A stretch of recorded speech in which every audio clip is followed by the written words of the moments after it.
Hi guys, my name is Nitish and you welcome to my YouTube channel. इस video में हम लोग अपना 100 days of deep learning playlist आगे बढ़ाएंगे। अभी तक हम ट्रांसफॉर्मर्स आर्किटेक्चर में सेल्फ अटेंशन पे बहुत फोकस कर रहे थे। हमने शायद 5-6 वीडियोस में सेल्फ अटेंशन बहुत डिटेल में पढ़ा। अब हम लोग एक अगले कंपोनेंट की तरफ बढ़ रहे हैं। एक ऐसा कंपोनेंट जिसके बारे में ज़्यादा बात तो नहीं की जाती है, बट वो कंपोनेंट है बहुत इंपॉर्टेंट। मैं बात कर रहा हूँ पोजिशनल एनकोडिंग की। जनरली अगर आप कोई भी ट्रांसफॉर्मर्स का वीडियो देखोगे तो वहाँ पे आपको दिखाई देगा कि जो भी वो वीडियो बना रहा है वो जनरली 2-3 लाइंस में पोजिशनल एनकोडिंग को एक्सप्लेन करके चला जाता है। But I personally feel positional encoding is a very important aspect of transformers और उसको अच्छे से पढ़ना बहुत ज़रूरी है। The only problem is I actually feel कि पोजिशनल एनकोडिंग थोड़ा सा डिफिकल्ट होता है समझना, और दैट इज़ वाई मैंने बहुत रिसर्च करके बहुत मेहनत करके ये वीडियो बनाया है।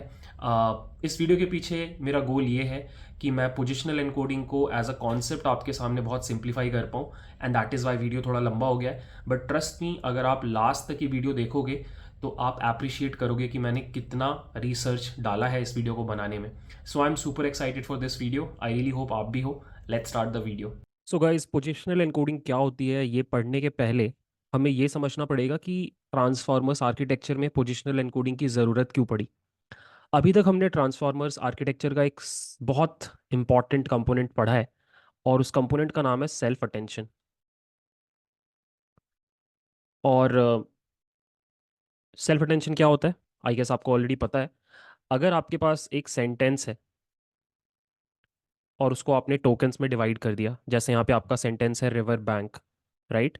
तो इसको आपने दो टोकन्स में डिवाइड कर दिया, one is river and the second one is bank, और आपने इन दोनों की एम्बेडिंग्स जनरेट कर दी।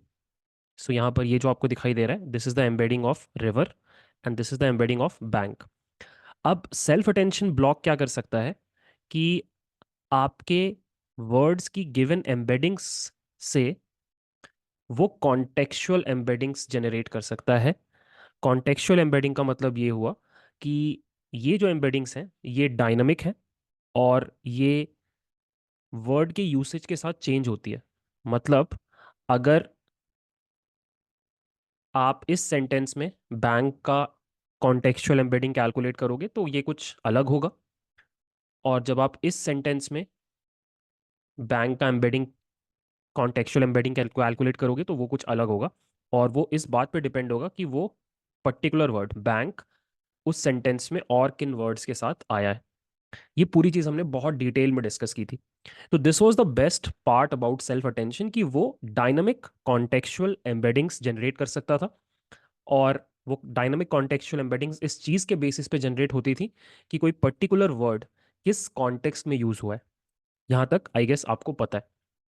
बट इसके अलावा एक और बहुत बड़ा बेनिफिट है सेल्फ अटेंशन यूज करने का, और वो ये है कि आप ये सारे के सारे कॉन्टेक्चुअल एम्बेडिंग्स पैरेलल में कैलकुलेट कर सकते हो। विच मीन्स कि अगर आपके सेंटेंस में दो वर्ड्स हैं तो आप इन दोनों वर्ड्स का कॉन्टेक्चुअल एम्बेडिंग पैरेलली जनरेट कर सकते हो। दोनों के एम्बेडिंग्स को आपने इस ब्लॉक में भेजा साथ में, और दोनों के कॉन्टेक्चुअल एम्बेडिंग्स साथ में जनरेट होकर के आपको मिल गए। So it does not matter कि आपके सेंटेंस में दो वर्ड्स हैं, या फिर आप एक बहुत बड़ा डॉक्यूमेंट प्रोसेस कर रहे हो, मे बी अ पीडीएफ, और उसमें 10,000 वर्ड्स हैं। आप उन 10,000 वर्ड्स का कॉन्टेक्चुअल एम्बेडिंग साथ में जनरेट कर सकते हो। और ये बहुत बड़ा बेनिफिट है, बिकॉज जब हमें बहुत बड़े डॉक्यूमेंट्स को प्रोसेस करना होगा तो बहुत फास्ट तरीके से हम वो प्रोसेसिंग कर पाएंगे। और ये आप तब ज़्यादा अप्रिशिएट कर पाओगे जब आप थोड़ा पीछे मुड़कर देखोगे आरएनएन्स की तरफ। आरएनएन्स अगर आपको याद होगा, they are inherently sequential, right. वहाँ पे क्या होता था कि अगर आपके पास एक सेंटेंस है रिवर बैंक, तो फर्स्ट टाइम स्टेप में जो भी प्रोसेसिंग होता था वहाँ पे आप रिवर को भेजते थे एज इनपुट। फिर सेकेंड टाइम स्टेप में आप बैंक को भेजते थे एज इनपुट। और अगर वर्ड्स होते आपके सेंटेंस में तो एक एक करके आप भेजते जाते। ये जो आर्किटेक्चर है ये इनहेरेंटली सीक्वेंशियल है। मतलब अगर आपने इसको एक पीडीएफ दे दिया 10,000 वर्ड्स का, तो it would take 10,000 steps to execute that. तो ये स्लो होगा। तो दो बड़े बेनिफिट्स जो समझ में आ रहे हैं सेल्फ अटेंशन मॉड्यूल के, पहला ये है कि it can generate contextual embeddings, which means कि वर्ड किस कॉन्टेक्स्ट में यूज हुआ है ये कैप्चर कर पाता है सेल्फ अटेंशन। एंड फायदा number 2 is that everything is calculated in parallel. But वो कहा जाता है ना कि जब सब कुछ अच्छा होता है तो कुछ गड़बड़ भी होती है। सो ये जो बहुत बड़ा बेनिफिट मैंने आपको बताया कि आप पैरेलल में सारे कैलकुलेशंस कर पा रहे हो, इसका एक बहुत मेजर ड्रॉबैक है। और मेजर ड्रॉबैक ये है कि आप वर्ड्स का जो ऑर्डर है वो कैप्चर नहीं कर सकते यूजिंग सेल्फ अटेंशन। फिर से सुनो इस बात को, आप अपने सेंटेंस में जो वर्ड्स यूज हुए हैं उनका ऑर्डर कैप्चर नहीं कर सकते, बिकॉज आप सारे वर्ड्स को एक साथ भेज रहे हो। सेल्फ अटेंशन मॉड्यूल को ये समझ में नहीं आएगा कि कौन सा वर्ड पहले आया है, रिवर पहले आया है या बैंक पहले आया है सेंटेंस में। सो इस सेल्फ अटेंशन मॉड्यूल के लिए ये sentence, that Nitish killed lion, और ये सेंटेंस लायन किल्ड नितिश, ये दोनों एग्जैक्टली सेम है। बिकॉज आप फर्स्ट वाले सेंटेंस में भी ये तीनों वर्ड्स साथ में भेज रहे हो और सेकंड वाले सेंटेंस में भी ये तीनों वर्ड्स साथ में भेज रहे हो। Self attention has got no mechanism to understand किस ऑर्डर में वर्ड्स एग्जिस्ट करते हैं आपके सेंटेंस के अंदर।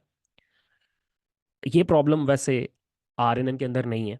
अगर आप ये सेंटेंस भेजोगे नितिश किल्ड लायन, तो फर्स्ट टाइम स्टेप में नितिश जाएगा, दूसरे टाइम स्टेप में किल्ड जाएगा और थर्ड टाइम स्टेप में लायन जाएगा।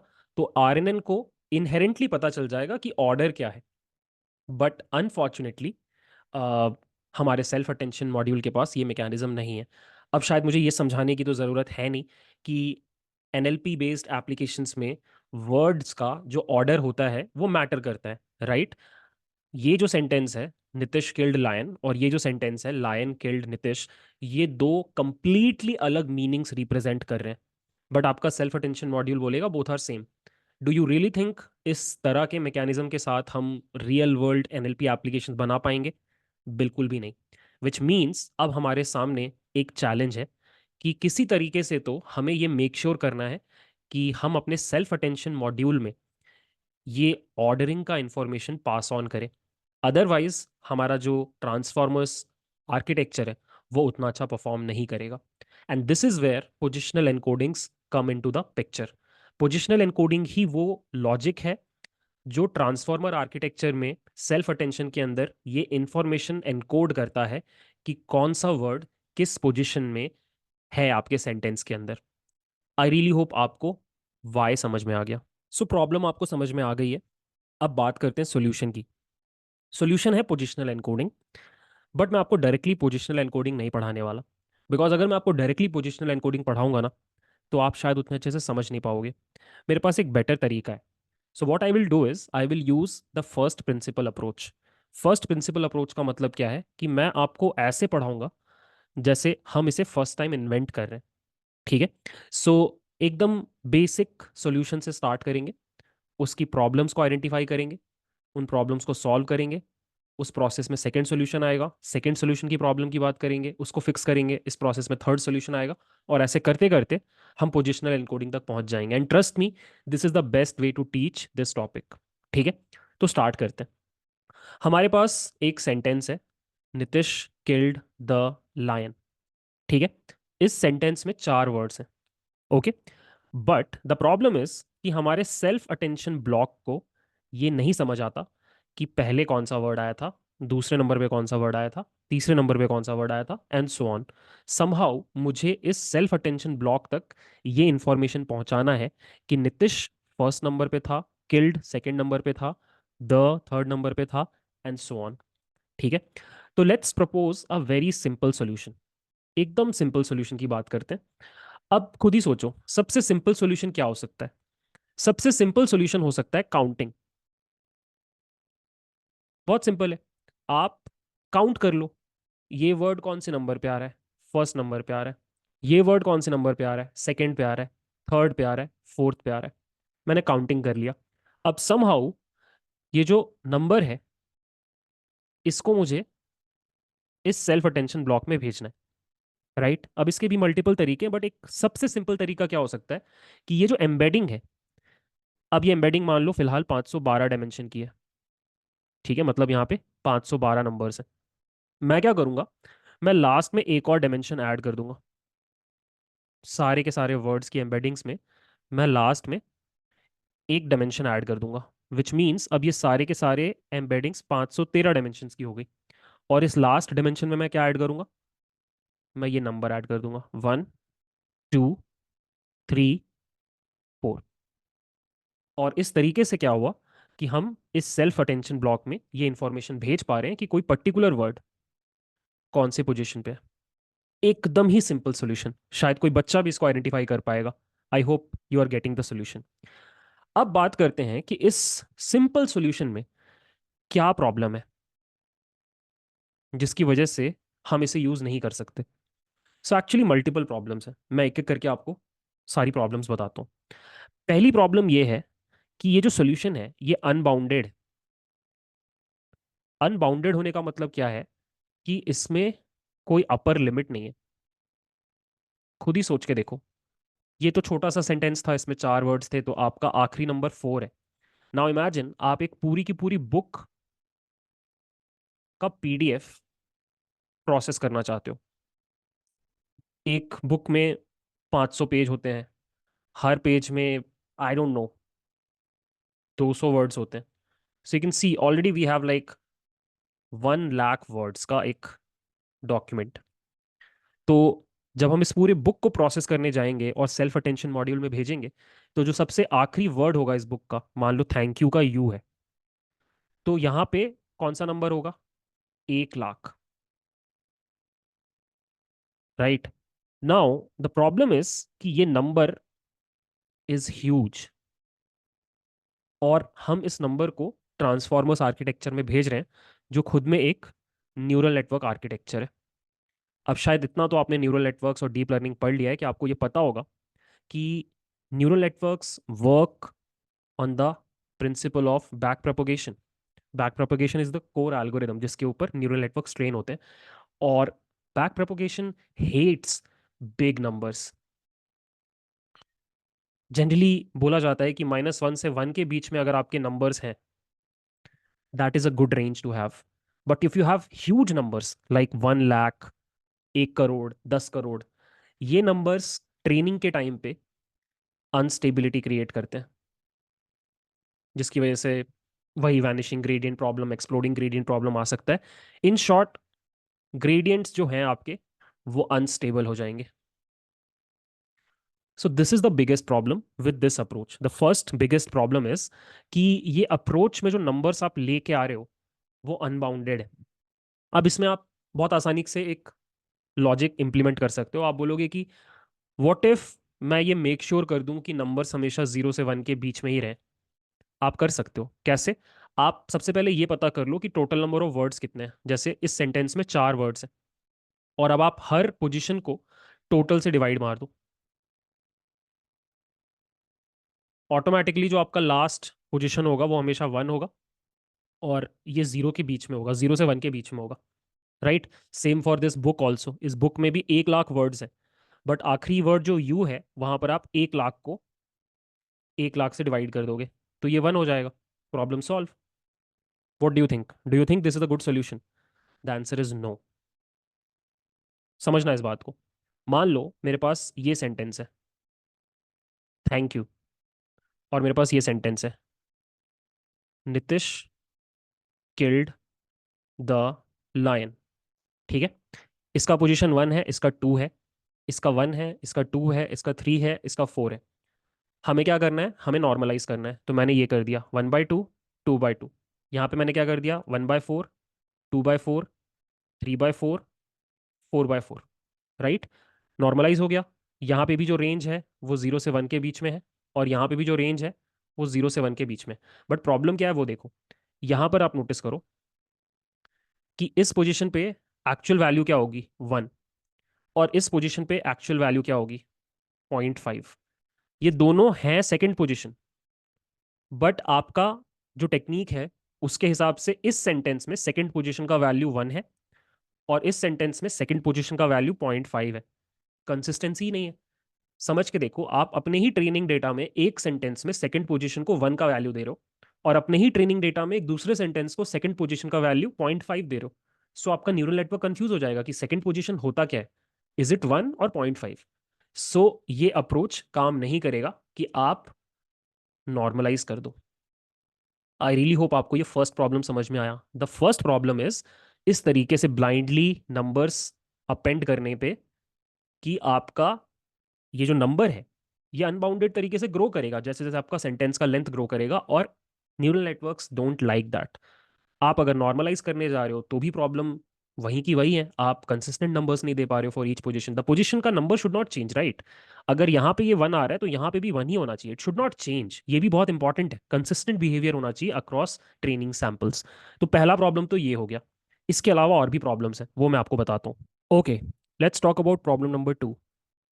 प्रॉब्लम नंबर 2 क्या है इस अप्रोच के साथ, कि इस अप्रोच में ये जो नंबर्स आप ला रहे हो 1 2 3 एंड 4, ये नंबर्स डिस्क्रीट हैं, right? 1 2 3 4 5 6, these are discrete numbers, and again it is not good for neural networks।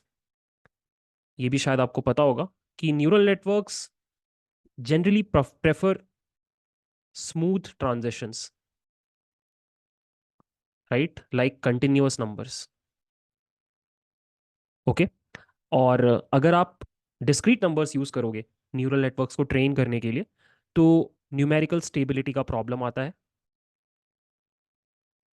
जिसकी वजह से फिर से जो आपका ग्रेडियंट फ्लो है वो अच्छा नहीं रहता। तो again this is the second reason जिसकी वजह से आप ये अप्रोच यूज नहीं कर सकते। There is one more reason, वो भी मैं आपको बताता हूँ। प्रॉब्लम नंबर 3 ये है इस अप्रोच के साथ कि आप कभी भी रिलेटिव पोजिशनिंग कैप्चर नहीं कर पाओगे। ये बात मैं आपको समझाता हूँ। प्रॉब्लम नंबर 3 मैं यहाँ पे लिख देता हूँ कि ये जो सिंपल अप्रोच है आपका, जहाँ पर आप काउंटिंग कर रहे हो पोजिशंस के लिए, इस अप्रोच को यूज करके you can not capture relative positioning. अब रिलेटिव पोजिशनिंग क्या होता है ये मैं आपको एक बार समझा देता हूँ। इनफैक्ट मैं रिलेटिव पोजिशनिंग भी समझा देता हूँ और आपको एब्सोल्यूट पोजिशनिंग भी समझा देता हूँ। सो नितिश किल्ड द लायन। आपके सोल्यूशन के हिसाब से नितिश को 1 मिलना चाहिए, किल्ड को 2 मिलना चाहिए, द को 3 मिलना चाहिए, और लायन को 4 मिलना चाहिए। सो आपका जो सोल्यूशन है वो एक काम तो अच्छा कर रहा है कि हर वर्ड को एक यूनिक पोजीशन दे रहा है, राइट? तो इन पोजीशंस को हम एब्सोल्यूट पोजीशंस बोल सकते हैं। बट आप रिलेटिव पोजीशनिंग कैप्चर नहीं कर पा रहे हो। आपके मॉडल को ये समझ नहीं आएगा कि द जो है वो नितिश के बाद आया है, बिकॉज उसके अंदर बाद आया है, ये मे भी समझ जाएगा, लेकिन कितना दूर है वो डिस्टेंस वो फिगर आउट नहीं कर पाएगा, बिकॉज उसके लिए it's not that easy to perform 3 - 1 = 2 वाला task, because the output is coming from a discrete function, right? The answer is 1 2 3 4। तो since जो आउटपुट है वो डिस्क्रीट है, तो बीच की चीजें आपकी न्यूरल नेटवर्क को मिली नहीं है, एंड दैट इज वाई इस पॉइंट और इस पॉइंट के बीच में एग्जैक्टली exactly कितने पोजिशंस का डिफरेंस है, कितना दूर है या कितना पास है, ये अंडरस्टैंडिंग आपके मॉडल को नहीं होगी, और इसी को बोला जाता है relative positioning. So that is why I told you कि आपके सिंपल अप्रोच से आप एब्सोल्यूट पोजीशनिंग तो निकाल पा रहे हो, हर किसी को यूनिक पोजीशन दे पा रहे हो, बट पोजीशंस के बीच में कितनी दूरी है ये आप नहीं कैप्चर कर पा रहे, बिकॉज जो आपका आउटपुट आ रहा है वो एक डिस्क्रीट फंक्शन से आ रहा है। कंटिन्यूअस होता तो थोड़ा बेटर होता। अब थोड़ा आगे मैं आपको एक पीस ऑफ मैथ्स दिखाऊंगा, जहां पे मैं आपको ये प्रूव करके दिखाऊंगा कि अगर आप इस सिंपल डिस्क्रीट फंक्शन के बदले अगर एक पीरियोडिक फंक्शन लेते, एक ऐसा मैथमेटिकल फंक्शन जो हर थोड़े टाइम के बाद रिपीट करता है, तो इस तरह का periodic function can be really good at capturing relative positioning. ये मैं आपको थोड़ा आगे दिखाऊंगा। सो एक बार समराइज करते हैं। 3 प्रॉब्लम्स दिखाई दे रही हैं हमें। पहली प्रॉब्लम ये है कि हमारा जो सोल्यूशन है वो अनबाउंडेड है, और ये बात न्यूरल नेटवर्क को अच्छी नहीं लगती। अच्छा होता अगर ये किसी गिवन रेंज में ऑपरेट करता। दूसरा प्रॉब्लम क्या है कि ये डिस्क्रीट है, मतलब 1 के बाद सीधे 2, 2 के बाद सीधे 3, 4, 5, राइट। अच्छा होता अगर ये काउंट कंटिन्यूअस होता, because neural networks prefer continuous and smooth changes. And problem number 3, it can't capture relative positioning. अगर ये पीरियोडिक फंक्शन होता तो अच्छा होता। तो इन शॉर्ट हमें चाहिए है एक बाउंडेड कंटिन्यूअस पीरियोडिक फंक्शन। हमें एक ऐसा फंक्शन खोजना है मैथमेटिक्स का जो फर्स्ट ऑफ ऑल बाउंडेड हो, उसका वाई वैल्यू एक गिवन रेंज में ऑपरेट करता हो, वो फंक्शन कंटिन्यूअस हो और वो पीरियोडिक भी हो।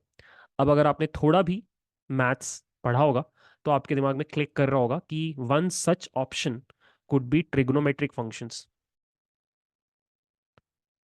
स्पेशली अगर आप साइन फंक्शन की बात करो तो साइन फंक्शन कुछ ऐसा दिखाई देता है। आई एम सॉरी, साइन फंक्शन कुछ ऐसा दिखाई देता है। क्या हो रहा है ये? Just 1 second. So you can C, first of all इसका जो वाई वैल्यू है वो -1 से 1 के बीच में है, which means it is bounded. Second, at every x value there is a y value, which means कि ये कंटिन्यूअस है। और एक वैल्यू के बाद, एक एक्स वैल्यू के बाद इसका वाई वैल्यू रिपीट करता है, तो इसका मतलब ये पीरियोडिक भी है। तो अभी तक के डिस्कशन के बेसिस पे ये समझ में आया कि हमारा जो सिंपल सॉल्यूशन था उसमें कुछ प्रॉब्लम्स थी, बट उन प्रॉब्लम्स को डिस्कस करने से हमें अगला क्लू समझ में आया। और अगला क्लू ये है कि व्हाट इफ हम पोजिशनल एनकोडिंग क्रिएट करने के लिए साइन फंक्शन का यूज करें, तो this can be a better solution. और वही हम लोग नेक्स्ट करेंगे। We will discuss how can we use a sine function to calculate positions. So चलो गाइज, अब मैं आपको दिखाता हूँ कि आप कैसे साइन कर्व को यूज कर सकते हो पोजिशनल एनकोडिंग बनाने के लिए। सो यहाँ पर मैंने एक साइन कर्व ड्रॉ कर रखा है। यहाँ पर एक्स एक्सिस पे आप ऐसे इमेजिन कर सकते हो कि पोजीशन है। किस चीज़ का पोजीशन? आपके वर्ड का पोजीशन। और वाई एक्सिस पे आपका एनकोडेड वैल्यू है, ठीक है। और हमारे पास फिर से सेम सिनारियो है, हमें ये सेंटेंस दिया गया है, नितिश किल्ड द लायन। और हमें ये पता है कि नितिश फर्स्ट पोजीशन पे है, किल्ड सेकंड पोजीशन पे है, द थर्ड पे है, लायन फोर्थ पे है। सो हम यूज़ करेंगे ये mathematical function sine of position, और हम हर वर्ड के पोजीशन से उसका वाई कैलकुलेट करेंगे। वाई क्या है? एनकोडेड वैल्यू, ठीक है। सो फॉर एग्जांपल, जब हम फर्स्ट वर्ड का पोजीशन निकालना चाहते हैं तो फर्स्ट वर्ड का पोजीशन निकालने के लिए हम लिखेंगे साइन ऑफ 1। बेसिकली अगर आप ग्राफ से देखो तो ये हमारा एक्स वैल्यू है और हम इसका कॉरस्पॉन्डिंग वाई वैल्यू निकालना चाहते हैं, विच इज़ दिस वैल्यू। जितना मुझे याद है इट्स समवेयर अराउंड 0.84, ठीक है। तो ये हो गया फर्स्ट वर्ड का आपका एनकोडेड वैल्यू। सेकेंड वाले के लिए हम निकालेंगे y is equal to sine 2। इस ग्राफ में यहाँ कहीं पे लेट्स से 0.87 आ रहा है। फिर हम निकालेंगे 3 के लिए। सो 3 यहाँ पर है, तो whatever this value is, let's say 0.19। And y is equal to sine 4 भी हम ऐसे ही निकाल लेंगे। सो वो है ये वैल्यू, तो it could be somewhere around -0.90। सो ये चार नंबर्स हमें मिल गए। अब हम क्या करेंगे, फर्स्ट वाले एम्बेडिंग के लास्ट में यहाँ पर डाल देंगे ये नंबर 0.84। यहाँ पर एक और नंबर ऐड करेंगे और वो नंबर होगा ये वाला 0.87। यहाँ पर ये नंबर और यहाँ लास्ट में ये नंबर। और इस तरीके से हमारे पास हमारे चारों वर्ड्स का पोजिशनल एनकोडिंग वैल्यू आ गया। अब इस अप्रोच का बेस्ट पार्ट क्या है कि प्रीवियस अप्रोच की सारी प्रॉब्लम्स इसने सॉल्व कर दी। क्या क्या प्रॉब्लम्स थी? First, unbounded values. The good part is यहाँ पे आपका वैल्यू हमेशा -1 और 1 के बीच में फ्लक्चुएट करेगा, तो पहली प्रॉब्लम सॉल्व हो गई। सेकेंड, वहाँ पर हमने डिस्क्रीट वैल्यूज ले रखी थी, 1 के बाद 2 के बाद 3 के बाद 4। यहाँ पे ऐसा नहीं है, यहाँ पे there are continuous values, right. And the third thing is कि अगर आप ये साइन कर्व यूज़ करते हो तो ये आपका रिलेशनल पोजिशनिंग भी बता पाएगा। कैसे बता पाएगा ये मैं आपको अभी नहीं बताऊंगा, वीडियो में थोड़ा आगे मैं आपको एक मैथमेटिकल डेरिवेशन दिखाऊंगा जिसके through I can tell you कि साइन कर्व की हेल्प से आप दो पोजीशंस के बीच का डिस्टेंस निकाल सकते हो। ठीक है, तो ये तीनों प्रॉब्लम सॉल्व हो रही हैं, but there is a big problem. इस अप्रोच में भी एक बहुत बड़ा प्रॉब्लम है। अब मैं चाहता हूं कि आप वीडियो पॉज करो और एक बार सोचो कि क्या प्रॉब्लम आ सकती है। चलो मैं बताता हूँ। हमारा सबसे पहला रिक्वायरमेंट ये होता है कि अगर आप कोई भी पोजिशनल एनकोडिंग टेक्निक यूज़ करो, उसमें हमेशा ये फीचर तो होना चाहिए कि हर वर्ड का positional encoding value should be unique. इसका मतलब ये है कि अगर नीतिश का पोजिशनल एनकोडिंग .11 आया with the help of this sine curve, तो आगे कितने भी वर्ड्स आ जाएं इस सेंटेंस में, कभी भी किसी भी और वर्ड का पोजिशनल एनकोडिंग वैल्यू .11 नहीं आना चाहिए। क्योंकि अगर दो वर्ड्स का पोजिशनल एनकोडिंग वैल्यू सेम है, इसका ये मतलब हुआ कि उनका पोजीशन भी सेम है। But guess what, Nitish first position पे है और आगे चल के जो वर्ड्स होंगे वो किसी और पोजीशन पे होंगे। तो अगर पोजीशन अलग है तो पोजिशनल एनकोडिंग वैल्यू भी अलग होनी चाहिए। बट द प्रॉब्लम इज कि sine curve is essentially periodic. मतलब ये जो पैटर्न है ये रिपीट करेगा, और अगर ये रिपीट करेगा तो यू कैन इजिली अंडरस्टैंड कि कभी ना कभी ये जो वैल्यू आ रही है 3 के लिए, हो सकता है कि आगे किसी और नंबर के लिए, मान लो 35 के लिए भी वो सेम वैल्यू आ जाए। सिमिलरली अगर 2 के लिए ये वैल्यू है तो हो सकता है कि आगे किसी और नंबर के लिए, लेट्स से 45 के लिए, यही सेम वाई वैल्यू हो।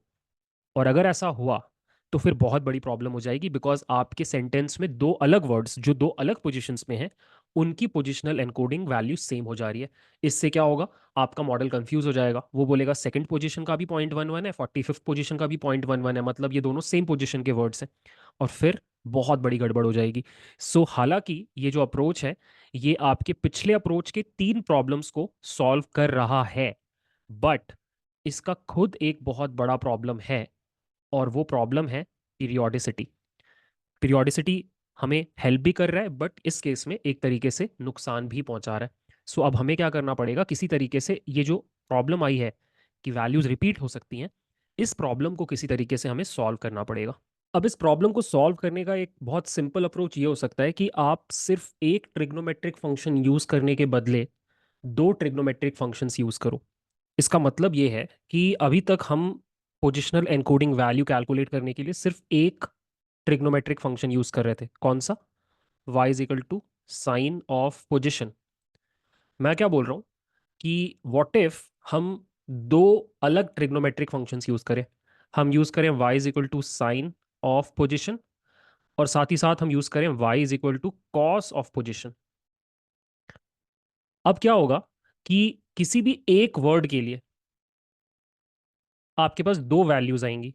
एक वैल्यू आएगी साइन वाले कर्व से, और दूसरी वैल्यू आएगी कॉस वाले कर्व से। और इसका मतलब ये हुआ कि अब आप हर वर्ड को एज अ स्केलर रिप्रेजेंट ना करके एज अ वेक्टर रिप्रेजेंट करोगे, राइट। मैं आपको समझाता हूं मैं क्या बोल रहा हूँ। मान लो थोड़ी देर के लिए नीतिश 1 पर है, ये 2 पर है, ये 3 पर है, और ये 4 पर है। तो अब हमें क्या करना है, हमें नीतिश जो वर्ड है इसका पोजिशनल एनकोडिंग वैल्यू निकालना है। तो हम सबसे पहले यहां पर डालेंगे, तो ये आ जाएगा y sin 1। मतलब हम इस ग्रीन कर्व पे प्लॉट कर रहे हैं, और ये वैल्यू आ रहा है 0.84। अब हम ये भी निकालेंगे, y is equal to cos 1। Cos of 1 आ रहा है ये वैल्यू, थोड़ी देर के लिए मान लेते हैं कि ये 0.5 है। तो इसका मतलब ये हुआ कि अब नीतिश को रिप्रेजेंट करने के लिए मैं एक सिंगल नंबर नहीं लूंगा, मैं दो नंबर्स लूंगा, 0.84 एंड 0.5।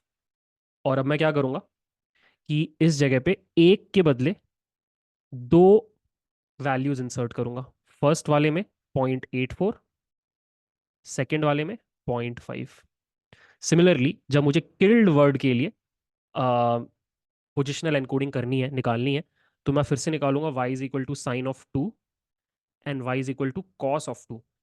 सो मैं यहाँ आऊँगा, ये रही वैल्यू साइन वाले के लिए और ये रही वैल्यू कॉस वाले के लिए।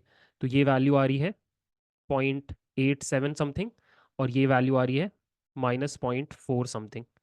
तो अब मैं फिर से यहाँ आऊँगा और इस जगह पे दो वैल्यूज़ ऐड करूँगा, फर्स्ट वाले में 0.87, सेकेंड वाले में -0.4। और इस तरीके से मैं 3 वाले के लिए भी निकालूंगा और 4 वाले के लिए निकालूंगा। सो बेसिकली अब मेरे पास पोजीशन एनकोडिंग स्केलर नहीं है, इट्स अ वेक्टर। इससे क्या फ़ायदा हुआ कि अब दोबारा आगे चल के किसी और वर्ड के लिए एग्जैक्टली सेम वेक्टर आए, उसका पॉसिबिलिटी हमने थोड़ा रिड्यूस कर दिया। ऑनेस्टली आप आर्ग्यू कर सकते हो कि बहुत आगे चल के कभी ना कभी तो ऐसा सिचुएशन आ जाएगा कि दो वर्ड्स का दोनों नंबर एग्जैक्टली सेम हो। और ये बात सही है, बिल्कुल आ सकता है। तो फिर क्या करोगे? तो बहुत सिंपल है, आप इसी आइडिया को एक्सटेंड कर दो। यहां पर एक और साइन और कॉस कर्व ले आओ। क्या बोल रहा हूं मैं, समझाने की कोशिश करता हूं। ये देखो, मैं ये बोल रहा हूं, अभी तक हम ये दो फंक्शंस यूज कर रहे थे, sine of position and sine of, I am sorry, cos of position. What if मैं एक पेयर और क्रिएट कर दूं, अगला पेयर हो जाए sine of position by 2 and y is equal to cos of position by 2। यहाँ पर यू कैन सी कि ये जो ग्रीन कर्व है वो साइन ऑफ पोजिशन है, और ये जो पर्पल कर्व है वो है कॉस ऑफ पोजिशन, और ये जो थोड़ा लो फ्रीक्वेंसी रेड कर्व है ये है पोजिशन बाई 2, और ये जो ब्लू कर्व है ये है कॉस पोजिशन बाई 2। अब क्या होगा कि अगर मान लो मुझे नितिश वर्ड का पोजिशनल एम्बेडिंग कैलकुलेट करना है, तो मैं यहाँ पे आऊँगा 1, और मैं इन चारों फंक्शंस में 1 दूंगा। सो मैं ये वैल्यू भी निकालूंगा, ये वैल्यू भी निकालूंगा, ये वैल्यू भी निकालूंगा, ये वैल्यू भी निकालूंगा। सो अब नितिश वर्ड का जो पोजीशन है वो एक वेक्टर होगा जिसमें 4 नंबर्स होंगे, और सेम आगे हर वर्ड का पोजिशनल एनकोडिंग करने के लिए मैं 4 नंबर्स का वेक्टर यूज करूंगा। इससे क्या फायदा हुआ? इससे ये फायदा हुआ कि एग्जैक्टली चारों नंबर्स सेम हो, इस बात का प्रोबेबिलिटी हमने और लो कर दिया। अब और ज्यादा नंबर ऑफ वर्ड्स चाहिए होंगे आपके सेंटेंस में, सो दैट दो वर्ड्स का positional embedding vector exactly same हो। अब आप फिर से क्वेश्चन कर सकते हो, बट सर ऐसा तो हो सकता है ना कि बहुत लंबा अगर आपके पास एक सेंटेंस हो तो वहां पर ये चारों नंबर्स एग्जैक्टली सेम हो जाए। और मैं फिर से बोलूंगा कि हाँ, बिल्कुल सही बात है। इन दैट केस आप एक और पेयर ऐड कर दो। कौन सा pair? y is equal to sine position by 3, y is equal to cos position by 3। अब आप क्या कर रहे हो? अब आप अपने पोजिशनल एनकोडिंग वेक्टर को 6 नंबर्स या 6 डायमेंशनल वेक्टर से रिप्रेजेंट कर रहे हो। इससे क्या हुआ? प्रोबेबिलिटी और लोअर हो गई कि दो वर्ड्स का दोनों वेक्टर एग्जैक्टली सेम हो।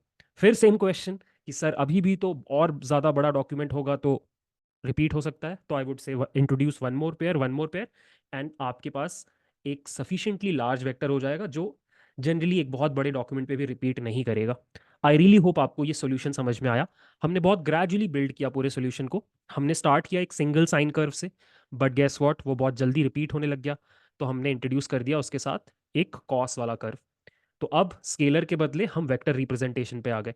बट यहाँ पे भी बात सेम है कि हो सकता है कि और थोड़े ज़्यादा वर्ड्स हों तो वेक्टर्स रिपीट करने लग सकते हैं। तो आपने वेक्टर का डायमेंशनैलिटी बढ़ाना स्टार्ट कर दिया। और वेक्टर का डायमेंशनैलिटी आपने कैसे बढ़ाया? बहुत सिंपल है, साइन कॉस के पेयर इंट्रोड्यूस करते गए एंड यू मेड श्योर कि हर अगला पेयर जो है उसका फ्रीक्वेंसी और ज़्यादा है। आई रियली होप आपको ये फर्स्ट प्रिंसिपल अप्रोच यहाँ तक समझ में आ रहा है। अगर यहाँ तक आपको चीज़ें समझ में आ गई तो ट्रस्ट मी, अब हम उस पॉइंट पे पहुंच गए हैं जहाँ पर मैं आपको एक्चुअल सॉल्यूशन दिखाऊंगा जो attention is all you need paper में ऑथर्स ने इंट्रोड्यूस किया था। चलो गाइज, अब मैं आपके साथ शेयर करता हूँ कि exactly attention is all you need जो पेपर था उसमें पोजिशनल एनकोडिंग कैसे एक्सप्लेन किया गया है या कैसे समझाया गया है।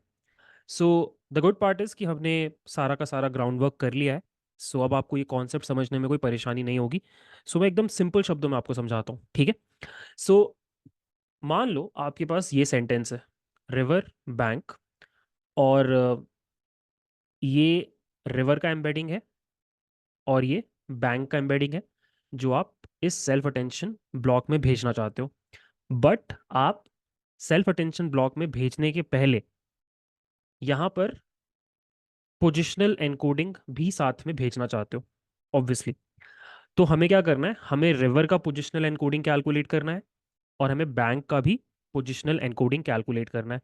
यहाँ पर ये सेंटेंस सिर्फ दो वर्ड से मिलके बना है, बट आप कोई भी सेंटेंस इमेजिन कर लो, उसमें कितने भी वर्ड्स हो, आपको हर वर्ड के लिए एक पोजिशनल एनकोडिंग कैलकुलेट करना है। अब सबसे पहली बात, पोजिशनल एनकोडिंग दिखेगा कैसा। मैंने वो ऑलरेडी क्लैरिफाई कर दिया है कि positional encoding will be a vector, मतलब it will be a set of numbers. जब मैं रिवर का पोजिशनल एनकोडिंग बनाऊंगा तो भी it will be a vector, मतलब set of numbers.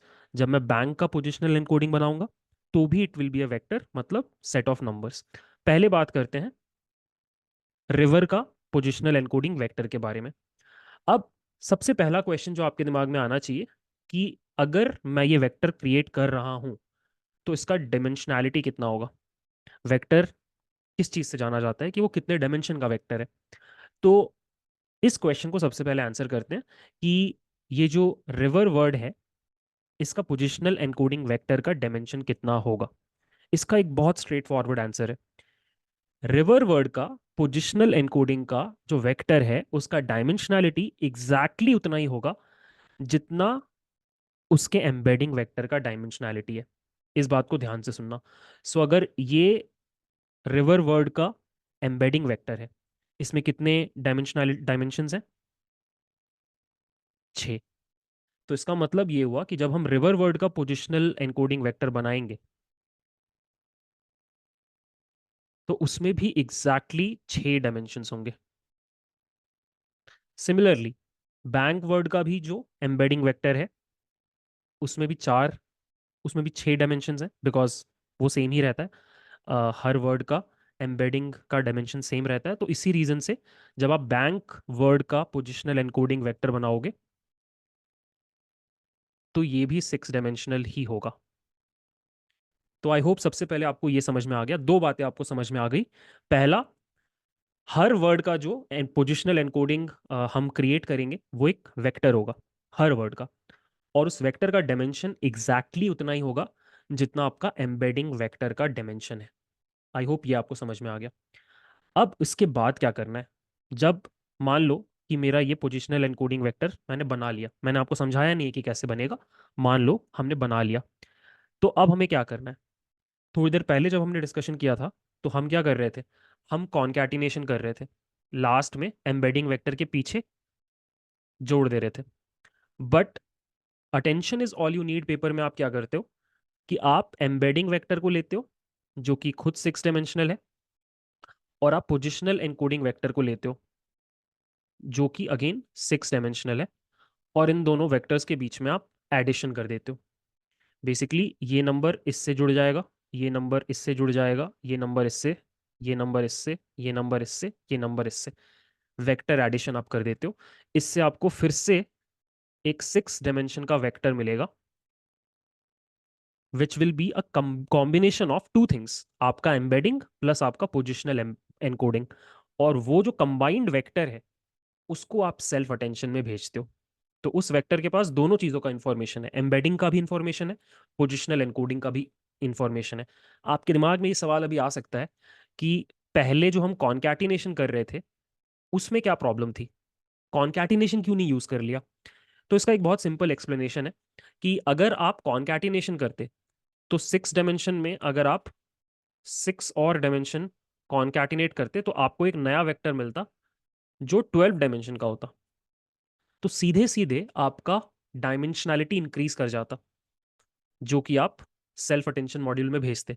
Dimensionality increase करने का सीधा सीधा मतलब है कि आपके न्यूरल नेटवर्क में नंबर ऑफ पैरामीटर्स इंक्रीज कर जाएंगे, और नंबर ऑफ पैरामीटर्स अगर इंक्रीज कर गए इट मीन्स कि आपका ट्रेनिंग टाइम भी डबल अप हो जाएगा, बढ़ जाएगा।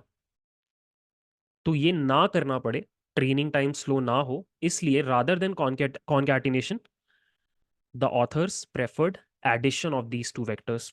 सो कोई भी अगर आपसे इंटरव्यू में पूछ ले कि हम एम्बेडिंग वेक्टर और पोजिशनल एनकोडिंग वेक्टर, इनको कॉन्कैटिनेट क्यों नहीं करते हैं, ऐड क्यों करते हैं?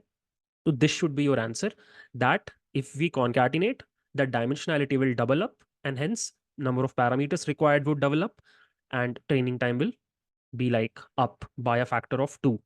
So वो वो उस चीज से बचने के लिए हम एडिशन कर रहे हैं। तो आई रियली होप आपको यहाँ पर कुछ चीजें क्लियर हो गई। सबसे पहला कि पोजिशनल एनकोडिंग एक वेक्टर होगा फॉर एवरी वर्ड। सेकेंड, उस वेक्टर का डायमेंशन एग्जैक्टली उतना ही होगा जितना कि आपके एम्बेडिंग वेक्टर्स का है। पॉइंट नंबर 3, जैसे ही हम पोजिशनल एनकोडिंग वेक्टर बनाएंगे हम उसको उस पर्टिकुलर वर्ड के एम्बेडिंग वेक्टर के साथ ऐड कर देंगे और वो जो रिजल्टेंट वेक्टर होगा उसको हम भेजेंगे सेल्फ अटेंशन ब्लॉक में। आई रियली होप आपको यहां तक चीजें क्लियर हो गई। अब बस एक चीज बच गई और वो ये है कि इस वेक्टर के अंदर जो वैल्यूज हैं वो कैलकुलेट कैसे होंगी। सो अगर मुझे रिवर वर्ड का, जो कि पोजीशन नंबर 1 पे आता है, इसका 6 डायमेंशनल पोजिशनल एनकोडिंग वेक्टर बनाना है,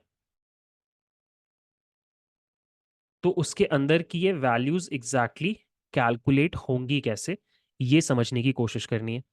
सो वो भी मैं आपको जल्दी से समझा देता हूँ। बहुत सिंपल है। आप ये वैल्यूज कैलकुलेट करने के लिए साइन और कोसाइन फंक्शंस का यूज करोगे। सो बेसिकली आप क्या करोगे कि अगर आपके पास 6 डायमेंशंस हैं तो आप हर 2 डायमेंशंस के लिए एक साइन और एक कोसाइन फंक्शन यूज करोगे। मैं समझाता हूं मैं क्या बोल रहा हूं। आप सबसे पहले पहला 2 डायमेंशंस को उठाओगे, ठीक है, और इन 2 डायमेंशंस में क्या वैल्यू आएगी ये निकालने के लिए आप एक साइन वेव लोगे और आप एक कोसाइन वेव लोगे। और आप क्या करोगे, आपका पोजीशन नंबर 1 है तो आप इस ग्राफ में जाओगे, ये रहा आपका पोजीशन नंबर 1। इस पोजीशन नंबर 1 के कॉरस्पॉन्डिंग आपका साइन वेव का वैल्यू ये रहा, 0.87 या 84 जो भी है, उसको आप यहाँ पे फिल कर दोगे, ठीक है। फिर आप इसी पॉइंट के पोजीशन 1 के कॉरस्पॉन्डिंग कोसाइन वेव का वैल्यू क्या है वो उठाओगे, लेट्स से 0.4 है, उसको आप यहाँ पे डाल दोगे, काम हो गया। अब आप अगला 2 नंबर्स उठाओगे, ये दोनों, और ये दोनों नंबर्स को फिल करने के लिए आप फिर से 2 नए साइन और कोसाइन फंक्शंस यूज करोगे। सो ये सेकेंड डायग्राम देखो, इसमें ये पर्पल और ये पर्पल सेम है, ये ग्रीन और ये ग्रीन सेम है। नया क्या है, ये रेड वाला ग्राफ और ये ब्लू वाला ग्राफ, ठीक है। तो अब आप फिर से क्या करोगे, पोजीशन 1 के लिए जाओगे और इस ब्लू ग्राफ में उठाओगे क्या वैल्यू है, और उसको उठा करके, एक्चुअली ये ब्लू ग्राफ कोसाइन वाला है, पहले साइन वाला निकालते हैं। तो आप ये 1 वाले में जाओगे और आप उसका cosine value, I am sorry, आप उसका साइन वैल्यू निकालोगे जो भी यहाँ पर है, और इसको उठा करके आप यहाँ पे भर दोगे, ठीक है। फिर आप क्या करोगे, इस 1 का इस ब्लू कर्व पे वैल्यू निकालोगे, जो भी है उसको आप यहाँ पे भर दोगे। 4 नंबर्स हमने भर लिए। अब आता है अगला 2 नंबर्स। तो अगले 2 नंबर्स के लिए आप फिर से एक नया साइन कोसाइन कर्व उठाओगे। यू कैन सी यहाँ पर ये जो ब्लैक वाला कर्व है ये नया कोसाइन कर्व है, और ये जो ब्लू वाला कर्व है ये नया साइन वाला कर्व है, थर्ड पेयर, ठीक है। तो फिर से मैं पोजीशन नंबर 1 पे जाऊंगा और पोजीशन नंबर 1 का यहाँ पे जो वैल्यू है ये निकालूंगा और उसको मैं यहाँ पे भर दूंगा, ठीक है। फिर से पोजीशन नंबर 1 पे आऊंगा और इस ब्लैक कर्व पे जो भी वैल्यू है उसको मैं यहाँ पे भर दूंगा, और इस तरीके से रिवर वर्ड के लिए मेरा पोजिशनल एनकोडिंग वेक्टर रेडी हो गया। अब ये सेम काम मुझे करना है बैंक वाले के लिए। सो बैंक के लिए भी एक पोजीशन एनकोडिंग वेक्टर होगा जिसके 6 डायमेंशंस होंगे, राइट। और मैं फिर से ये सेम काम रिपीट करूंगा। सो मैं क्या करूंगा, मैं 3 3 2 2 के कॉम्बिनेशन में लूंगा। सबसे पहले ये, तो इसकी वैल्यू के लिए मुझे क्या करना पड़ेगा, सिंस अब मैं पोजीशन नंबर 2 के लिए सारा काम कर रहा हूँ, तो मैं पोजीशन नंबर 2 की बात करूंगा। सबसे पहले साइन का ये वैल्यू निकलेगा और ये फिल हो जाएगा इस जगह पे, ठीक है। फिर पोजीशन नंबर 2 के लिए कोसाइन का ये वैल्यू निकलेगा और ये फिट हो जाएगा यहाँ पे। 2 नंबर्स की बात हो गई। अब उठाएंगे अगले दो नंबर्स को, और ये अगले दो नंबर्स कहाँ से आएंगे? Second set of cosine sine curve से। So what you will do is, I just erase this. हम हैं पोजीशन नंबर 2 पे। तो सबसे पहले हम ये रेड वाला कर्व लेंगे, साइन वाला, जो भी ये वैल्यू है उसको मैं यहाँ पे डाल दूंगा। फिर मैं ये ब्लू वाला कर्व लूंगा, और जो भी ये वैल्यू है इसको मैं यहाँ पे डाल दूंगा। 4 वैल्यूज हो गई। अब बात आती है थर्ड पेयर की। तो थर्ड पेयर के लिए फिर से चीज़ें रिपीट होंगी। हम पोजीशन नंबर 2 की बात कर रहे हैं, ये रहा पोजीशन नंबर 2।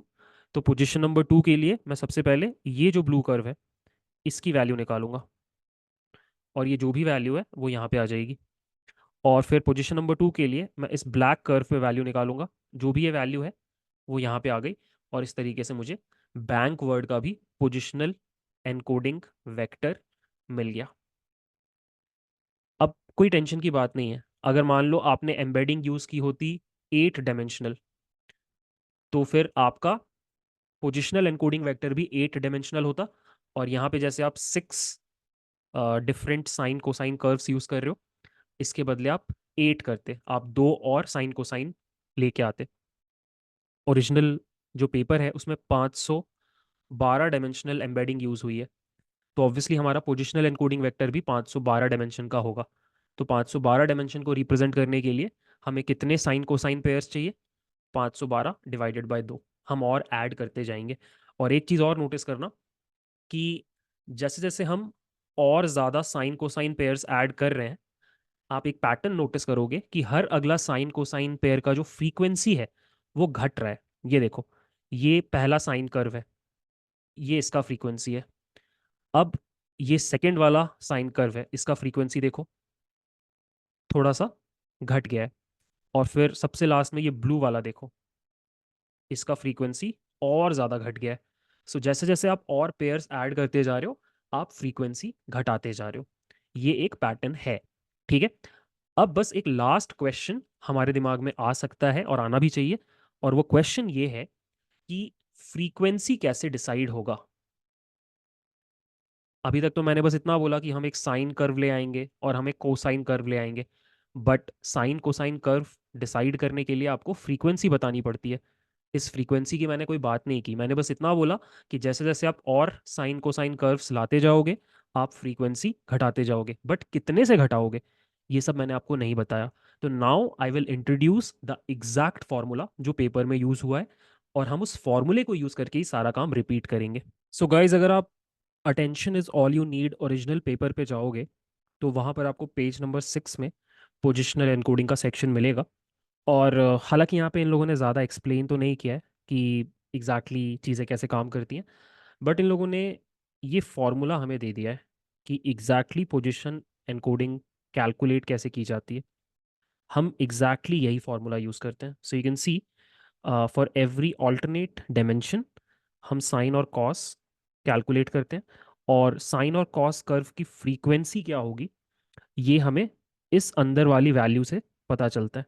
अब आई नो फर्स्ट टाइम ये फॉर्मूला देख करके थोड़ा ओवरवेलमिंग लगता है, बट ट्रस्ट मी, हम लोगों ने अभी तक इतना डिस्कशन कर लिया है कि अब आपको ये फॉर्मूला उतना डरावना नहीं लगना चाहिए, बट स्टिल मैं इसको पूरा सिंप्लीफाई करके दिखाऊंगा।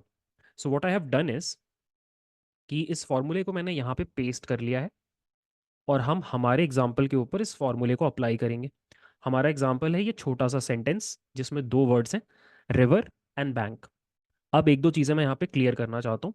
इस फॉर्मूले में सबसे पहले आपको दिखाई देगा POS कई जगहों पे। तो सबसे पहले मैं क्लैरिफाई करना चाहता हूँ कि POS का मतलब है पोजिशन ऑफ द वर्ड। सो अगर आप बात करो रिवर वर्ड की, तो रिवर वर्ड के लिए पोजिशन का वैल्यू 0 होगा क्योंकि ये पहला वर्ड है।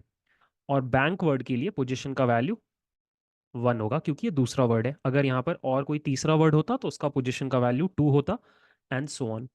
आई होप आपको सबसे पहले ये समझ में आ गया। अगली चीज, डी मॉडल क्या है? So D model is nothing but the dimensionality of embeddings. So मान लो ये रिवर का एम्बेडिंग है, ये बैंक का एम्बेडिंग है, एंड यू कैन सी इनका जो डायमेंशनैलिटी है वो 6 है, तो हमारे केस में डी मॉडल का वैल्यू 6 होगा।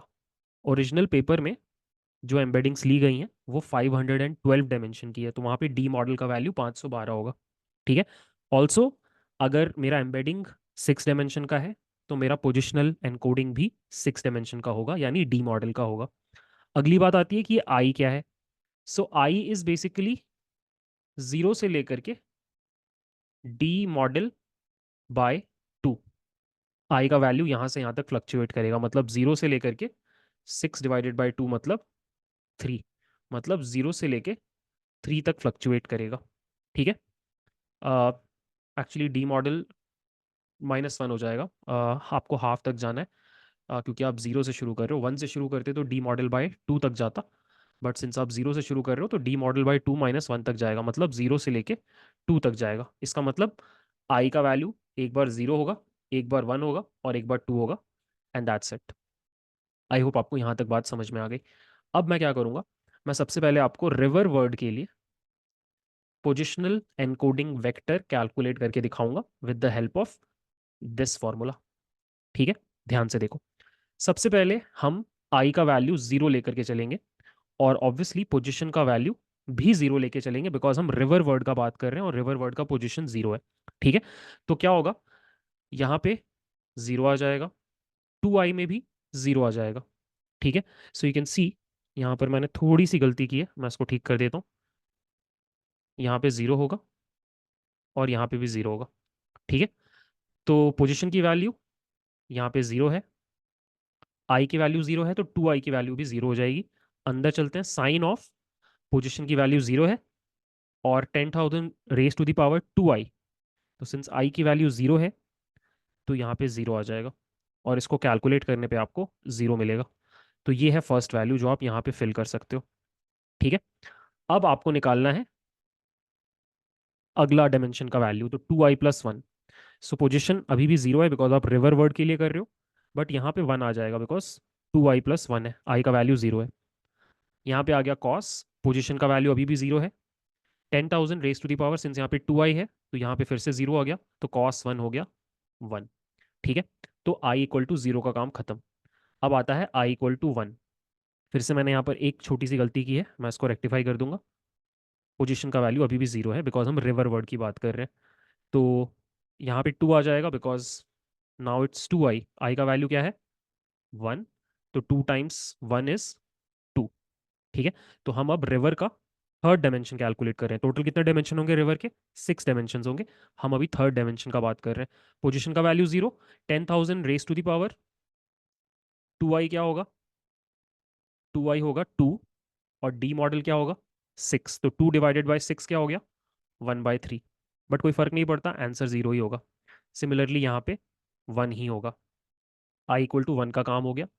और फिर i=2 के लिए फिर से मैंने यहाँ पे गलती कर रखी है, यहाँ पर आएगा 0 और 0। अब हम रिवर का फिफ्थ डायमेंशन निकाल रहे हैं, तो वो हम इस तरीके से निकालेंगे, और हम 6 डायमेंशन निकाल रहे हैं वो हम इस तरीके से निकालेंगे, और फिर से हमें 0 और 1 ही मिला।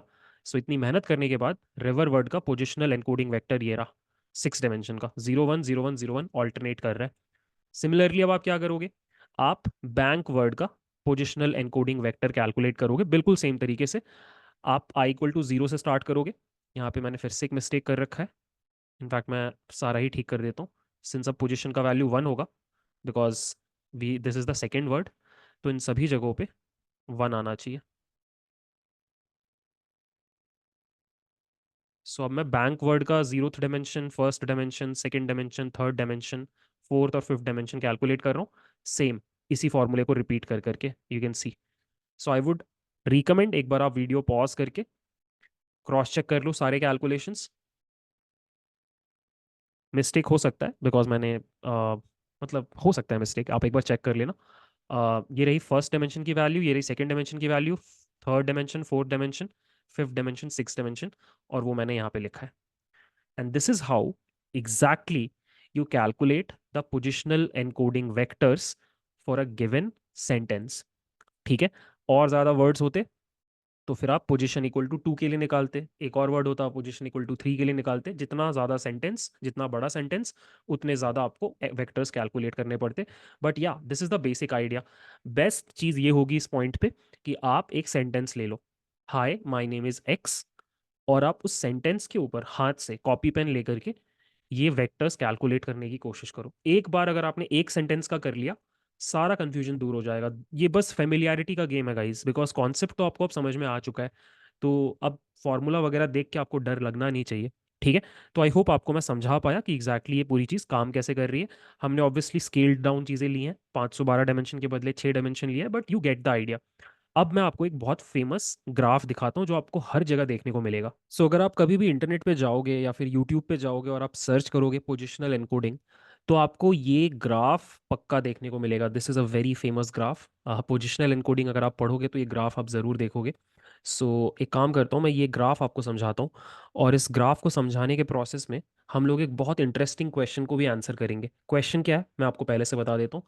क्वेश्चन ये है कि मैंने कुछ देर पहले आपको बताया कि हम क्या करते हैं कि और ज़्यादा डायमेंशंस ऐड करने के लिए धीरे धीरे और ज़्यादा साइन कोसाइन पेयर्स ऐड करते जाते हैं। यहाँ पर मैंने आपको बताया, पहले हमारे पास एक साइन कोसाइन पेयर था, उसके बाद हमने एक और साइन कोसाइन पेयर ऐड किया, उसके बाद हमने एक और साइन कोसाइन पेयर ऐड किया। But there was a pattern. The pattern was this कि हर अगला साइन कोसाइन पेयर जो हम ऐड कर रहे थे उसका फ्रीक्वेंसी घटता जाता है।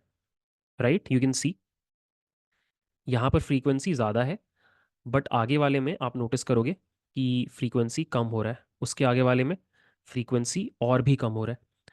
तो ऐसा क्यों है, फ्रीक्वेंसी कम क्यों किया जा रहा है, ये आपको आंसर मिलेगा इस ग्राफ के थ्रू। ठीक है। तो सबसे पहले एक काम करते हैं, ये ग्राफ हम लोग समझते हैं कि ये ग्राफ क्या कहना चाहता है। सो थोड़ी देर के लिए मान लेते हैं कि हमारे पास एक ऐसा सेंटेंस है जिसमें 50 वर्ड्स है, 50 वर्ड्स, काफ़ी बड़ा सेंटेंस है। और हमारा हर वर्ड, इस सेंटेंस का हर वर्ड जो है उसका एम्बेडिंग का जो डायमेंशन है वो भी 128 है। ठीक है, इसका मतलब डी मॉडल जो है इसका वैल्यू कितना है, 128। तो अगर मैं सबसे पहले आपसे एक बात पूछूं कि अगर आपके पास 50 वर्ड्स हैं तो आपको टोटल कितने पोजिशनल एनकोडिंग वेक्टर्स कैलकुलेट करने पड़ेंगे, तो आई गेस आप इसको बहुत आसानी से आंसर कर दोगे। The answer is 50। जितने वर्ड्स उतने ही पोजिशनल एनकोडिंग वेक्टर्स। अब बस मुझे ये बता दो कि हर पोजिशनल एनकोडिंग वेक्टर जो होगा उसका डायमेंशनैलिटी कितना होगा। Again the answer is simple, जो भी डी मॉडल का वैल्यू है, सो इन दिस केस 128। सो इसका मतलब ये हुआ कि मेरा हर वर्ड जो है उसके लिए मैं एक पोजिशनल एनकोडिंग वेक्टर बनाऊंगा, और वो वेक्टर जो होगा वो 128 डायमेंशन का होगा। यही चीज़ आपको इस ग्राफ में दिखाई दे रही है। हमने 50 वर्ड्स को लिया, हर वर्ड के लिए 128 डायमेंशनल एक वेक्टर क्रिएट किया, और उस वेक्टर के ऊपर हमने हीट मैप चला दिया। सो यू कैन सी, ये जो आपको फर्स्ट लाइन यहाँ पे दिखाई दे रही है, ये जो फर्स्ट लाइन लंबी सी आपको दिखाई दे रही है, ये क्या है, ये आपके फर्स्ट वर्ड का 128 डायमेंशनल पोजिशनल एनकोडिंग वेक्टर है। ये जो आपको सेकेंड लाइन यहाँ पे दिखाई दे रही है, ये आपके सेकेंड वर्ड का पोजिशनल एनकोडिंग वेक्टर है। ये थर्ड लाइन का, ये फोर्थ, ये फिफ्थ, ऐसे करके ये जो लास्ट है ये आपका 50वां वर्ड का पोजिशनल एनकोडिंग वेक्टर है। आई होप आपको सबसे पहले ये ग्राफ समझ में आ गया। ठीक है। अब कुछ इंटरेस्टिंग ऑब्जर्वेशन। सो ऑब्जर्वेशन सबसे पहला ये है कि सबसे पहले वेक्टर को देखो। सबसे पहले वेक्टर में यू वुड सी कि टोटल 128 डायमेंशंस में alternate white one, I am sorry, white blue white blue white blue white blue and तक चला गया है। वाइट क्या है, वाइट है आपका 0, और ब्लू क्या है 1। इसका मतलब फर्स्ट वर्ड का जो पोजिशनल एम्बेडिंग वेक्टर है वो 0 1 0 1 0 1 है, which is quite correct, because अगर थोड़ी देर पहले मैं आपको दिखाऊं, हमने भी जब फर्स्ट वर्ड का पोजिशनल वेक्टर निकाला था तो वो 0 1 0 1 0 1 0 1 फ्लक्चुएट कर रहा था, और उसका रीज़न बहुत सिंपल है कि पोजिशन का वैल्यू 0 है तो वो हर डायमेंशन में 0 1 0 1 फ्लक्चुएट करेगा। ये पहला ऑब्जर्वेशन मैंने आपको इसलिए बताया ताकि आप थोड़े फेमिलियर हो जाओ कि हाँ जो हमने पढ़ा उससे अलाइन कर रहा है।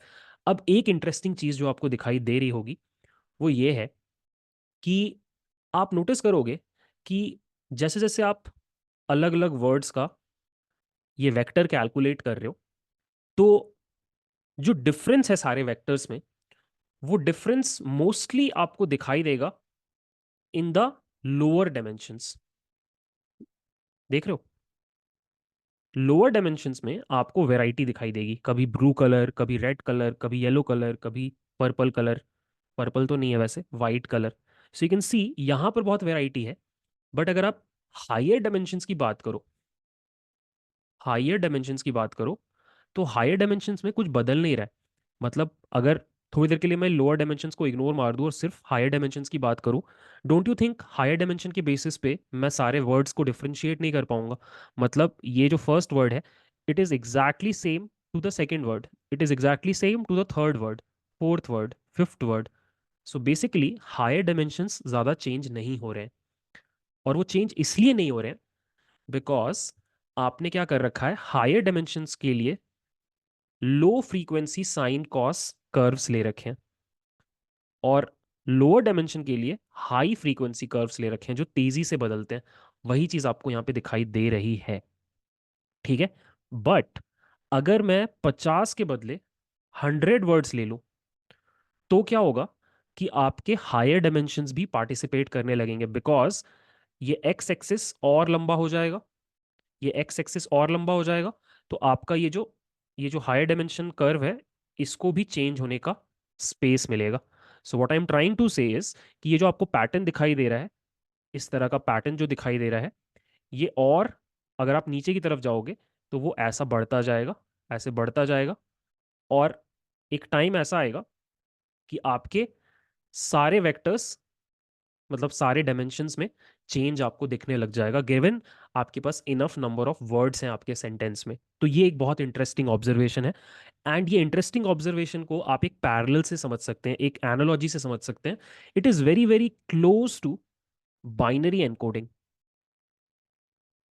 ध्यान देना, बाइनरी एनकोडिंग में हम क्या करते हैं, डेसिमल्स को बाइनरी में कन्वर्ट करने की कोशिश करते हैं। अब जैसे यहाँ पे मेरे पास 0 से लेके 15 तक नंबर्स हैं। आप नोटिस करोगे जो आपका सबसे लो वाला बिट है, रेड बिट, वो हर नंबर पे बदल रहा है, 01 01 01 01 कर रहा है। बट उसका अगला बिट हर 2 बार में बदल रहा है, इसका फ्रीक्वेंसी थोड़ा सा लो है। उसका अगला जो बिट है उसका फ्रीक्वेंसी चेंज होने का और लो है, वो 4 बार में बदल रहा है। और उसका अगला जो येलो बिट है, उसका फ्रीक्वेंसी और ज़्यादा लो है, वो 8 बार में बदल रहा है। नाउ इमेजिन यहाँ पे तो हमने सिर्फ 4 बिट से रिप्रेजेंट किया है। अगर मैंने 8 बिट से रिप्रेजेंट किया होता, तो और जो हायर बिट्स हैं आपके, वो तो चेंज ही नहीं होते, वो तो 0 0 ही लिखा होता पूरा का पूरा। तो यहाँ पर भी सेम चीज़ हो रही है।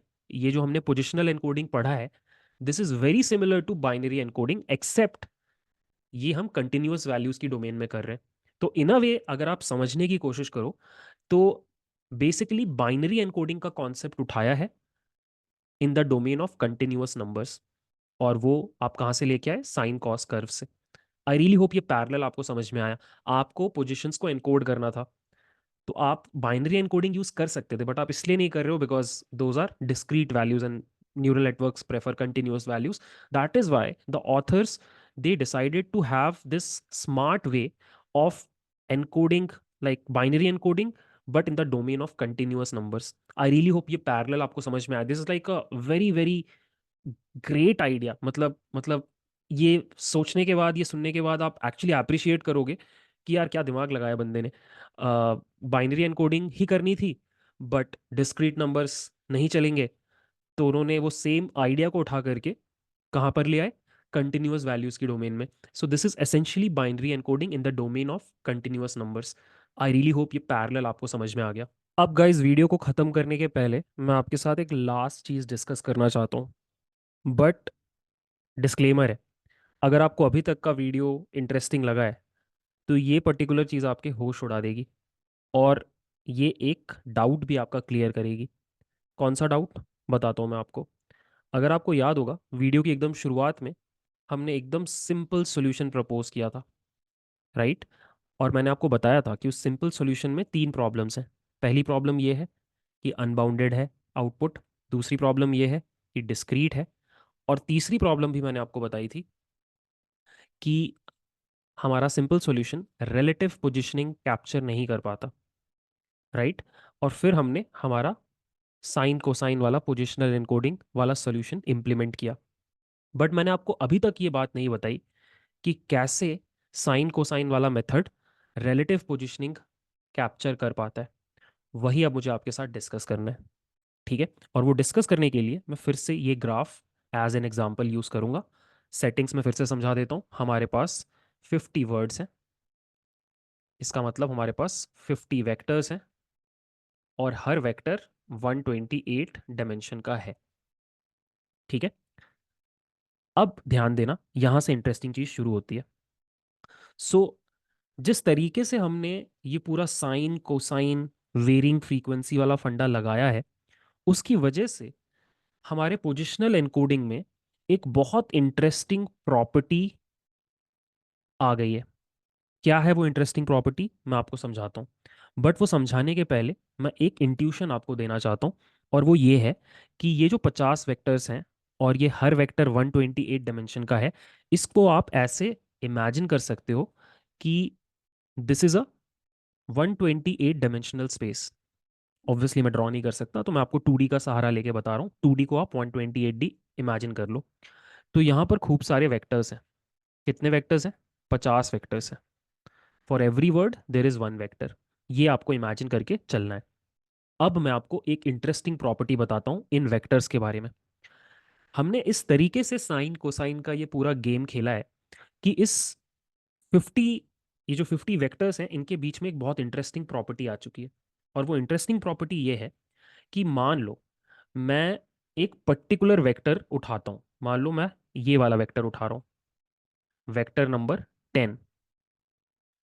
अब अगर मैं इस वेक्टर नंबर 10 पे एक लीनियर ट्रांसफॉर्मेशन लगाऊं, लीनियर ट्रांसफॉर्मेशन का सिंपल मतलब है एक मैट्रिक्स अप्लाई करूं, तो किसी पर्टिकुलर मैट्रिक्स के लिए ऐसा होगा कि जैसे ही मैं V10 पे वो मैट्रिक्स लगाऊंगा, मुझे ऑटोमेटिकली V20 मिल जाएगा, ठीक है। हो ही सकता है, राइट। मेरे पास एक वेक्टर है, इस वेक्टर के ऊपर मैंने एक linear transformation as in matrix apply किया, तो मैं V10 से कहाँ पहुंच गया? वेक्टर 20 पे।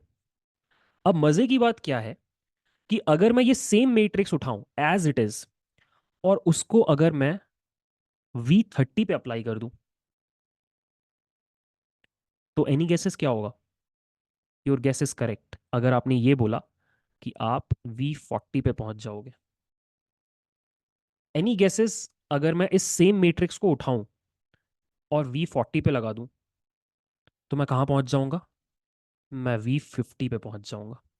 तो इन अ वे इंटरेस्टिंग प्रॉपर्टी ये है कि ये जो पर्टिकुलर मैट्रिक्स है, ये जो पर्टिकुलर मैट्रिक्स है, इसके अंदर कैपेबिलिटी है 10 का डेल्टा कवर करने का। 10 का डेल्टा कवर करने का, डेल्टा या डिस्टेंस कवर करने का। अब मजे की बात क्या है कि ये प्रॉपर्टी हर डेल्टा के लिए अवेलेबल है। फिर से समझना इस बात को। एक और एग्जांपल लेते हैं। सो मान लो मेरे पास V5 है और मैंने एक पर्टिकुलर मैट्रिक्स उठाया, और इस मैट्रिक्स ने मुझे उठा करके कहाँ फेंक दिया? V10 पे, यहां पे। अब व्हाट इफ मैं फिर से ये सेम मैट्रिक्स लूं और इसको V12 पे लगा दूं? एनी गेसेस क्या होगा? I guess you are able to understand. मैं V17 पे पहुंच जाऊंगा। अगर मैं सेम मैट्रिक्स को V21 पे लगाऊं, तो मैं V26 पे पहुंच जाऊंगा। इसका मतलब ये है कि ये जो मैट्रिक्स है, इसके अंदर कैपेबिलिटी है 5 का डेल्टा या फिर डिस्टेंस ट्रैवल करने का। सो द मेन फंडा इज कि इस पूरे सिस्टम में आपके पास फॉर ईच डेल्टा, मैं यहां पे लिख देता हूं, फॉर ईच डेल्टा एक लीनियर ट्रांसफॉर्मेशन या फिर एक मैट्रिक्स अवेलेबल है जिसकी हेल्प से आप कहीं से भी कहीं तक पहुंच सकते हो। और इस तरीके से इस सिस्टम में ये इंटेलिजेंस है कि वो रिलेटिव पोजीशनिंग को समझ सकता है, और ये चीज अवेलेबल नहीं थी हमारे सिंपल सॉल्यूशन में। So this is first of all mind blowing, the maths is mind blowing. I am pretty sure आपके दिमाग में क्वेश्चंस होंगे कि वो मैट्रिक्स है क्या, वो दिखता कैसा है। तो मैं डीप में तो नहीं जाऊंगा because it will take another 30-40 minutes for me to explain the maths. What I can do is I can point you to the correct resources. So ये एक ब्लॉग है, टीमो डेंक्स ब्लॉग जो भी है, ये लिंक मैं आपको दे दूंगा डिस्क्रिप्शन में, आप चेक करना। यहाँ पर ये टॉपिक है linear relationships in the transformers positional encoding. I would not से ये ब्लॉग बहुत आसान है पढ़ना, बट अगर आप इसमें थोड़ा माथा लगाओगे तो आपको समझ में आएगा कि मैं किस लीनियर ट्रांसफॉर्मेशन की बात कर रहा हूँ। ये है वो लीनियर ट्रांसफॉर्मेशन, ये जो आपको यहाँ पे दिखाई दे रहा है, this is the linear transformation, इसी की मैं बात कर रहा हूँ। इसी में ये लैम्डा एम के की वैल्यू जब चेंज होती है तो अलग अलग डेल्टा कैप्चर होता रहता है। और इससे आपको एक और क्वेश्चन का आंसर मिल जाएगा अगर आप ध्यान दो। तो ये जो मैट्रिक्स है, इसमें साइन का भी कंपोनेंट है और इसमें कॉस का भी कंपोनेंट है। और ये एक बड़ा रीजन है जिसकी वजह से हमारे पोजिशनल एनकोडिंग में हम साइन कोसाइन का पेयर यूज करते हैं। ये भी मैंने आपको अभी तक क्लैरिफाई नहीं किया था कि हम साइन कोसाइन का पेयर क्यों साथ में लेके चल रहे हैं। हम सिर्फ साइन भी तो लेके चल सकते थे, बट साइन और कोसाइन को साथ में लेने की वजह से पूरा मैथ्स इस तरीके से कन्वर्ज करता है कि आप रिलेटिव डिस्टेंस कैप्चर कर पा रहे हो अपने सेंटेंस के अंदर। So I really hope first of all आप अप्रिशिएट कर रहे हो, बिकॉज आई नो पूरा समझ पाना इस पॉइंट पे पॉसिबल नहीं है, बट एज टीचर मेरा गोल है क्यूरियोसिटी स्पार्क करना। आई रियली होप मैं कर पाया। This topic is mind blowing. मैंने भी इस वीडियो को बनाने के प्रोसेस में फर्स्ट टाइम इसको इतने डीप में स्टडी किया, रिसर्च किया। इसके पहले जब भी मैंने ट्रांसफॉर्मर्स आर्किटेक्चर पढ़ा है, I will be very honest, positional encoding को मैंने थोड़ा इग्नोर ही किया है because there are so many other glamorous things to study, self study, I am sorry self attention है, रेजिडुअल कनेक्शंस हैं, और ना जाने क्या क्या है, तो हमेशा ध्यान वहाँ चला जाता है। But this is the first time when I have actually given time, I have spend time on this topic of positional encoding, and this has blown my mind. And I really hope इस video के बाद आपको भी लग रहा होगा कि यार maths is such a beautiful thing, right? तो अगर आप इंटरेस्टेड हो, please go ahead, read this blog, use chat GPT to simplify things, और कोशिश करो समझने की कि ये जो इंटरेस्टिंग प्रॉपर्टी हमने डिस्कवर की, ये क्यों आई सिस्टम में, क्या रीज़न है। It's a very very good exercise. So with that I will conclude this video. I really hope आपको ये वीडियो पसंद आया। इस चैनल पे I I be putting more content like this. और कहने की ज़रूरत नहीं है, बहुत मेहनत लगती है इस लेवल के रिसर्च में। आई रियली होप आप अप्रिशिएट कर पाते हो। और प्लीज़ अगर आप चाहो तो आप अपने दोस्तों में कंटेंट शेयर कर सकते हो। जो भी लोग ये चीज़ें पढ़ रहे हैं, it would be very very good for me कि और लोग आकर के इस चैनल पे डेटा साइंस सीखें। ठीक है, so that's it for this video. मिलते हैं नेक्स्ट वीडियो में। बाय।